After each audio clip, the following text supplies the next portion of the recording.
Things I wish someone told me while I was in a DV relationship part 9. And be sure to scroll this playlist as I have posted a lot of similar videos on DV relationships and things I wish someone had told me. Emotional abuse is still abuse. Emotional abuse is cold violence. Emotional abuse has similar and some of the same outcomes as physical abuse. Just because it's emotional abuse and not physical abuse does not mean that is a good reason to stay with a person simply because he hasn't physically put his hands on you yet. Examples of emotional abuse, if you are unaware, would be gaslighting, name calling, raising one's voice at the other person, hot and cold behavior like love bombing versus pulling away, breadcrumbing even, mocking you, disrespecting you, making fun of the things that you go through, humiliating you. I mean, the list goes on and on. Controlling you through guilt or fear, bringing up past mistakes, not having accountability or deflecting, making everything your fault, comparing you to others, using your jealousy or your insecurities against you, using your traumas against you. These are psychological manipulation tactics that abusers use to control you. It is used to disrespect you, and there's no excuse for it, and it is never okay. And if you're sitting around tolerating these things, waiting for the person to raise their fist at you before you say, hey, maybe I should leave, there's a reason you found this video, there's a reason this video found you. You are not meant to stay in that sort of situation. That is abuse.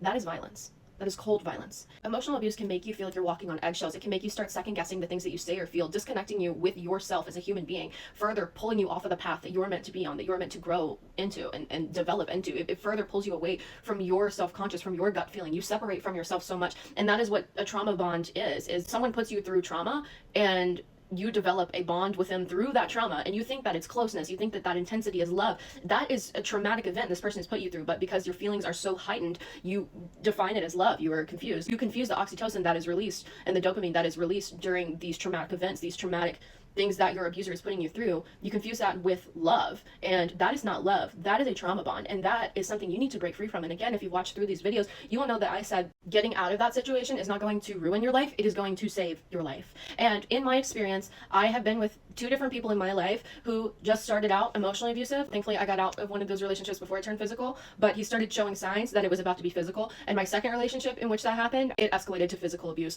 So know that it's coming, and you're already there. You are already in a violent situation if someone is emotionally abusive to you.